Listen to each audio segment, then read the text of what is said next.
Andito kami ngayon sa Barangay San Juan sapagkat mayroong humingi sa amin ng assistance, medical assistance, at humihingi ng tulong upang may parating sa ating kinaukulan ang problema ng taong dumulog sa atin. Titignan natin kung anong problema nga ba ito at aalamin natin. Dito kami tinuro. Kasama ko si Kuya Moto. Sa likod kami dalawa muna ang narito at alamin mo natin kung ano ang problema nitong pasyente para bago natin ilakad sa mga kinaukulan. So, andito na tayo sa tapat ng bahay ng humihingi ng tulong. So, andito daw sa lugar na ito. So, alamin natin. Magandang hapon. Sinong... Andito ba si Bel? Ikaw ba? Ikaw talaga. So, andito tayo ngayon mga ka-express, Dito tayo ngayon sa bahay noong humingi ng tulong. Tingnan natin kung anong tulong ang maibibigay natin. Magandang tanghali po, Lola.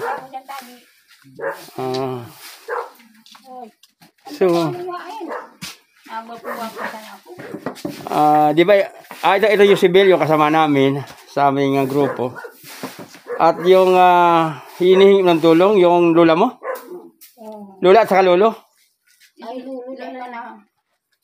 Lola, anong problema tayo, Lola? Na piad ko. Tapos? Ang big mamati ko ini. Piad, tapos ano daw ang kausa? Ini lang tabi mo ani. Ito ko na. Ito kami na. Lagay siya na tabi. Ay, kami si Bang Tukawa. Naidulog ka sa muya sa amin sapagkat sabi niya ay meron kayong nararamdaman. So ilang araw na po yan? Ilang araw. Pero matagal na yan? Awat na po tabi ko yung mama. Awat na yan? O anong... Ako man awat po pa. Ako pag-urot na dahil mga makaako po. So tika, sa tingin nyo, dati nyo nang sakit yan o bago lang? Ini? Oo. Bago nga ini. Bago lang So pwedeng... So ang gagawin natin, mapacheck up kita. Diyan kita nga sa Banwa. Ayo. Hindi ako makayanan ko pagbayahin. Dahil, mapakuha kita sa sakyan. Kaya, pumunta kami dito muna dahil inalam namin kung ano ang sitwasyon mo, Ngayon, hindi naman masyadong emergency, Hindi pa naman masyadong emergency. Kaya naman, makagalaw pa tayo. So, ibig sabihin, kung ano ang kailangan natin gawin, ay mayroon pa tayong oras. Mahaba pang oras. Kasi nakausap ko na yung staff ni Boy Diduma, yung si Bukal, Boyte, at si Gagawad Ibid. At handa silang tumulong kung kinakailangan na dalhin ka sa ospital. Dahil ang plano ko sana, matapos kitang dalhin dito, kung anong rekomendasyon ng ospital dito, dadalhin kita doon sa provincial hospital. Provincial. Pero depende sa doktor kung kinakailangan. Pero kung dyan lang magagamot ka na, di dyan ka na magpakumpay. Kasi di sa Manila, di sa Puerto Diaz. Magaling ang doktor dyan. Magaling man? Oo, magaling ang doktor. Gusto ko siya magaling ini ko. Oo, nung isang araw lang, ganyan din ang sakit ko. Isang araw. Oo, ganyan lang, ganyan din. Sandali lang, wala pang 15 minutes. Nawala na. Oo. Ngayon, gagawin natin emergency yan ngayon. Maya-maya siguro, kukunin ka namin dito, ipapacheck up kita dyan sa Banwa. Dyan sa ospital. Para kung kailangang magpacheck ka ng ihi, o kaya naman dugo, ay doon sa gubat, libre naman. Lahat naman libre dyan. Pero sa tingin ko, diyan ka lang siguro ma-hospital. Hindi naman tayo makakarating pa sa... Ayaw ko na doon. Wala doon. Diyan na lang tayo. So, nahilo lang sa biyahin may dito. Okay, yun lang palang problema, ano? Ngunit lang Basta madali lang yan. At sasamahan kita. Mahali siya na ini. Oo, sasamahan kita sa doktor. Mayang hapon na, magdadala kami ng... Hindi mo naman kaya magmotor, ano? Ha? Hindi naman na. Sige na Kaya bukas sa tricycle, ano? Hiram tayo ng sakyan kay Mayor sa munisipyo. Sandali lang naman. Hiram tayo, kukunin ka namin dito. Papacheck up ka na namin doon, no? Tapos, bibigyan ka ng gamot ni doktor para maalis mo na yung sakit mo. At kailangan magpaano ka, magkota ng request para sa ihi at sa dugo. Ano? Mahiling ninda. Yung ihi, pwedeng, ano ngayon? Lunes na yan anuhan kasi bukas, Sabado bukas na. Kasi yung dugo mo, sa Webis na yan ma-check kung anong hilang mo. Libre man yan. Yan? Sa gubat, oo. Ano kita sa gubat? Tapos, Lunes siguro, Lula, yung ihi mo muna ang ipacheck natin sa gubat. Ano, kasi, hindi naman magbibigay yung doktor ng permanenteng lunas kung hindi nakakasiguro kung anong sakit mo. Oo. Pero, pangsamantala lang, bibigyan ka ng gamot na pangpaalis dyan sa sakit ng likod mo. Oh, kasi parang pares tayo ng naramdaman dati. So ito muna mga ka-express, ano, andito tayo ngayon at kinakausap natin si Lola tungkol hinggil dito sa kanyang nararamdaman. So napaka-simple naman pala yung problema nitong ating pasyente dahil masakit lang yung tagiliran, parang yung sa akin lang nung isang araw. So, magre-request tayo kay Mayor ng sasakyan. Sandali lang naman yan. Dadalhin natin ito sa bayan, dito sa community, sa Medicare Hospital ng Puerto Diaz upang matingnan ng ating doktor. So, abang-abang lang mga ka-express, ano, at pupunta muna kami doon sa munisipyo kay Mayor upang makipag-usap tungkol doon sa sasakyan ni Lola. So, antabay. Magandang hapon sa iyo. Kaya kami nandito dahil merong humingi sa amin ng tulong na taga rito sa iyo. So, yung problema noong matanda ay may sakit daw siya, no? Kaya pumunta na kami kanina doon. Tinignan namin kung anong klaseng nararamdaman niya. So, itong balikat niyang ito yung iniinda niya na maipagamot siya. Kaya sa amin humingi ng tulong kasi yung apo niya kasama namin sa aming grupo ng mga vlogger sa Puerto Diaz.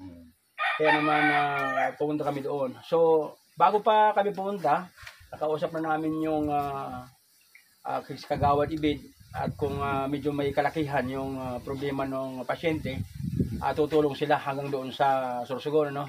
Pati si Gobernador at si Boyti. Ngayon, at tininan ko na hindi naman masyadong malaki ang problema. Pwede siguro na humingi kami sa iyo ng assistance, ano? So, ang gusto ko lang pong mangyari, Kap, ay madala natin ngayon yung pasyente sa Puerto Diaz sa Medical Center o Hospital upang mapatingnan natin yung kanyang nararamdaman. At for the meantime, ay mabigyan naman ng gamot doon sa sakit na nararamdaman niya kasi kawawa naman yung matanda. Lula siya ni Bel Mayata na Bellaruya. Kilala mo, ano? O siguro baka taong pa yun. Oo. So kaya kami andito dahil baka malaman mo, makikita sa vlog dito sa buong San Juan. Kasi kilala ko dito eh. Kilala kami dito ni Kuya Moto. Marami na kami na vlog dito. So baka naman mapasama ka dito. So, kaya andito kami ngayon dahil simpleng problema lang ito. At sa inyo ko na po muna idudulog kung kaya natin. Sa tingin niyo po, ngayong hapon, magagamit natin yung tricycle niyo para mapunta? Kahit anong oras. Okay, ano. Salamat ka pa. At so ngayong hapon, gusto ko sanang dalhin muna doon sa hospital natin dito sa Puerto Diaz upang matingnan ng doktor. Tapos ibabalik din natin. Agad-agad kung ano yung resulta, kung ano yung suggestion ng doktor. Kung kailangan pong magpa-check ng ihi, Sabado bukas, baka wala, ano? Oo. Baka Lunes na. So kung Lunes, Kap, pwede pa natin magamit yung tricycle mo? Oo, kahit anong Okay, maganda yung, Oras. okay, maganda, no? Tapos ang alam ko, Wibis yung schedule ng blood chem. Wibis, sa susunod na Wibis. So lubos-lubosin natin, libre naman yung blood chem doon sa ospital ng Gubat. Oo. Dahil alam natin na ito yung programa ng ating gobernador, ano? Mm. So maraming salamat, Kap, at napakalaking bagay po yung naihandog mo sa amin sa Orseta. Sige, walang problema. Be, Okay. ako din si sekretaryo. Be. Tawagan ko si sekretary para ano, ano yung driver Okay, para ngayon mismo. natin, ano? Mm. Tapos may balik lang. Oo. At kami na siguro ang bahala na bumili ng ilang pirasong gamot kung Oo. kami na siguro ang bahala doon. Yeah. At mga ka-express, ano, nakita nyo naman yung tugon na sa atin ng ating barangay captain dito sa San Juan at napaka positibo po ng kanyang pananaw hinggil po dito sa kanilang mga residente. So, Kap, maraming salamat po in advance at mabuhay po kayo lahat dito. Sige. O ano? Simple na. Andito muli tayo mga ka-express sa patungo po tayo ngayon sa pasyente sapagkat yung kapitan ng barangay ito ay kumuha ng masasakyan nitong ating pasyente dahil yung driver daw niya ng service ng barangay ay wala dito sa kanilang lugar kaya kumuha ng private tricycle at nagbayad siya dahil emergency nga itong ating pasyente. So bumalik tayo dito sa pasyente, andito na po tayo upang sabihin sa kanila na magbihis na at tutungo tayo sa ospital.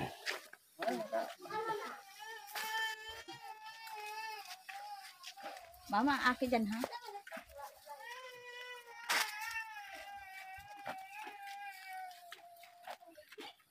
Punta kayo dumang.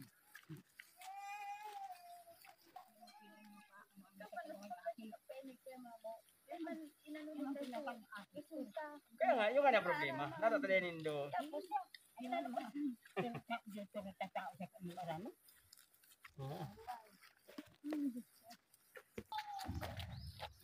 Uli na. Hindi na tabi, adi na. Adi na. Oh. Masih kilala.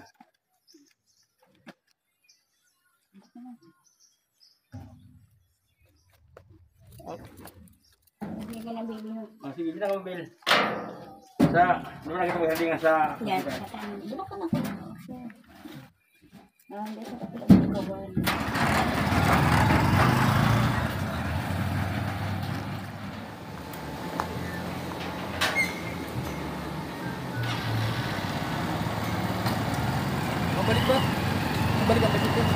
Ay, balik ka mo ba siya?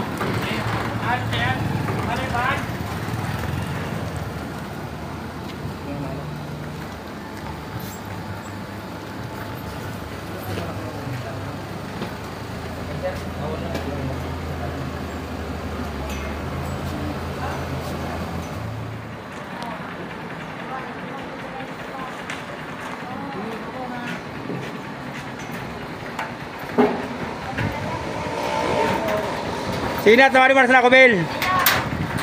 Salamat, Abi. Salamat. Dito tayo ngayon sa center. May resita. May resita ang ibigay sa atin ni Dr. Cervantes. So dito, pwede tayo makahingi dito ng gamot at vitamina ng matanda. No? So ngayon, mayroong isang resita na wala sila. Pero yung isang resita, mayroon sila dito. Kaya medyo makakaluwag-luwag tayo ng konti dahil bibigyan tayo ng gamot dito po sa center, no? So ito namang isang resita, ihahanap natin ng sponsor. So abangan nyo po kung sino po itong sponsor na ito.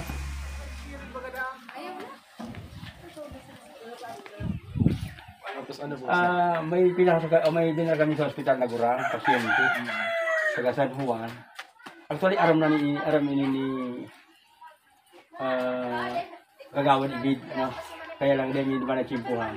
Ang paghuna may malala sa sitwasyon ng pasyente. Di ba nangali kami kung madaras sa proseso ng pasyente, makal kami kitabang kay Bukal Boy Tidoma. Taga saan po sir ang pasyente? Taga Sanuhan siya. San Pero Juan. tapos na sabi sir kagawad yung check up ano. Ganyan, ang ihahagad daw sa mo, masilid lang natapang. So, Sige po. sa pin reliever lang. Actually, yung ibang balon, na-discard kami na ni Kuya Muto. So, mahal kami kita kung sa imong graray. Maski susalisitan na pin reliever lang. Kaya sobrang na pasyente nagtitios ka ang gulong. Sige sir, ayaw na po kaya. Ang importante po kan matabangan tama. O sige. Di ba lang kailangan po, basta tabangan na, basta igwa, di maging problema po an. Yes, salamat ulit lagi ha. Ano lang kaya, bago kaya magdulong, bago magsarado sa butika, makaprovide kita, madumang pa kami sa San Juan. Ikaw sir, kumusta ka na tabi na nabarita? Oo, okay naman. Paras kayo. Na- Ang tawag yung pa sa result eh. Hindi ko pa, Pero okay naman po. ang gusto sabihin, hindi ko Ano pa pa na, napa-check sa kay doktora? hindi pa, inunit ko muna ining ibang tao. Grabe man so, pamati kayo itong kurang. Kaya nga sabi ko, kung dakula kayo ng problema, ininot ko na nga paghaputa si Kagawad Ibig kung pa pwedeng duman sa itaas Matabangan. Pero hindi man lagi problema Saan po duman. nito na hiling si Kagawad Ibig? Di ba nag-jogging sa Subukaga? Kaya kanina, kung nagduman ka mo ngayon ako, siguro mga lunch. Doon kami mga apat siguro. Ining, Mga alas 3. ito, Nagulyaw kaya ako, alas 3 na. Pero matawa ko sir, kanikuhan ko lang para man so may tabang ko. sige. Sige tabi. Salamat mo na. So, thank you. Nakita nyo naman na may problema sa iyo ah. humingi tayo ng tulong dito kay Kagawad Ayo. Kahit na paano ay hindi tayo binigo. No? So malaking bagay ito doon sa matanda na humingi ng tulong dahil talagang kapas na sila. So maraming salamat po Kagawad Ayo. Mabuhay ka po hanggang gusto mo.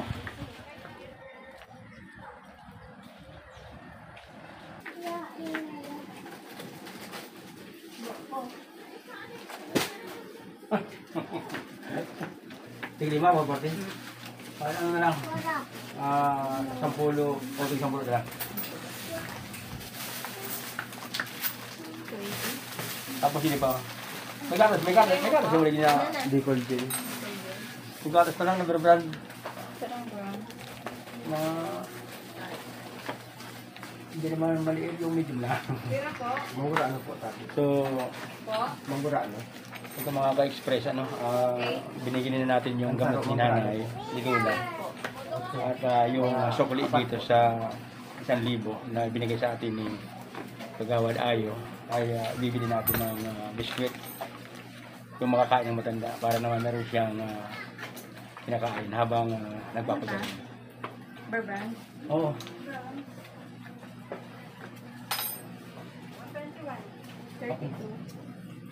Peraan? Piling sudo na ko na dyan. Ayan, okay niya. Karabay?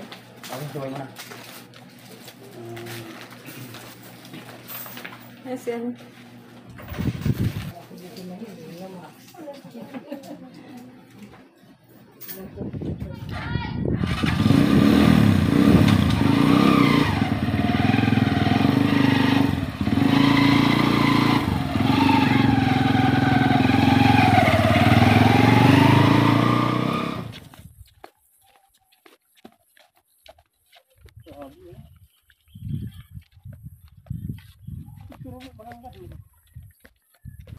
Ano na si Kuya Mamo?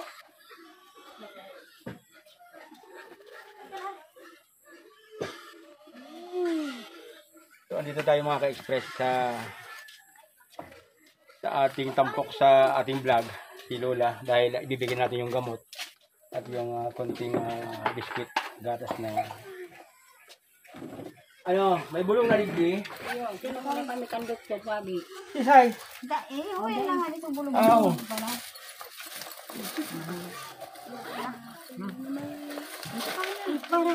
Ano mo inibilgon pa ng pag-inom kaya ano, yaman sa Rosita, ano?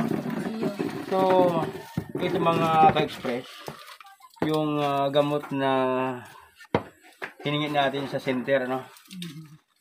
Tapos, wala sila doon sa isang resita.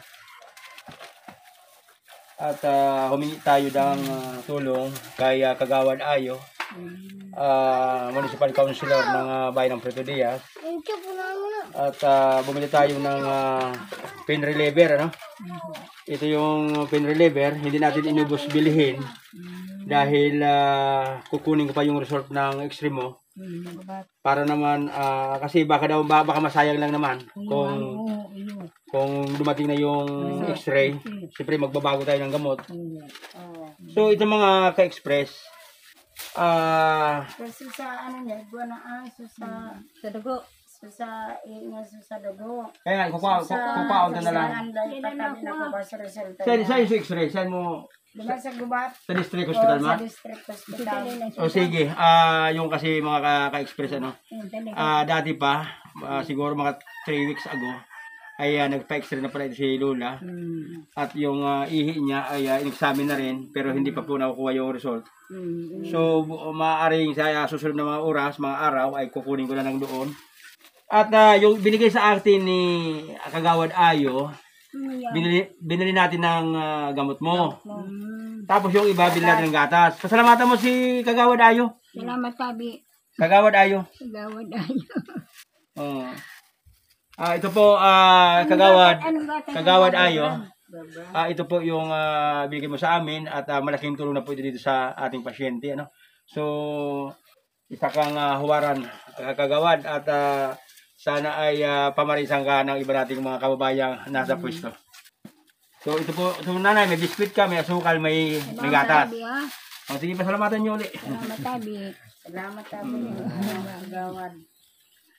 Maraming salamat mga ka-express kay Kagawad Ayo sa iyong kagandahang loob. At dahil po sa inyo na nabigyan po ng agarang lunas itong ating pasyente ngayon. Maraming salamat din kay Kapitan Baltasar Dia ng Barangay San Juan sapagkat napakabilis po ng iyong aksyon at hinggil po dito sa ating hininging tulong dito po sa ating pasyente. Maging yung doktor ng ospital, si Dr. Cervantes, ano, diyan po sa Puerto Diaz Medicare Hospital, at ang mga staff, ano, napakagaling ng inyong assessment, ano, dahil napakabilis ng inyong proseso ng inyong paggagamot. At sa center po pala ng ating bayan ay nabigyan po ng vitamina ang ating pasyente at ilang pang mga gamot. Maraming salamat po din po sa inyo. Sa ngalan po ng ating grupo, yung grupo ng aming mga kasamahan dito po sa Puerto Diaz, vloggers and content creators. Ito po ang inyong lingkod, si Kuya Mamo. Kuya Moto. Ay nagsasabing napakagandang araw po sa araw na ito. At meron po tayong taong napasaya at nabigyan po ng kalunasan yung kanyang nararamdaman sa mga oras na ito. Salamat. Salamat po, maraming salamat po. Para po sa Puerto Diaz Express. Bye-bye. Hanggang sa muli po.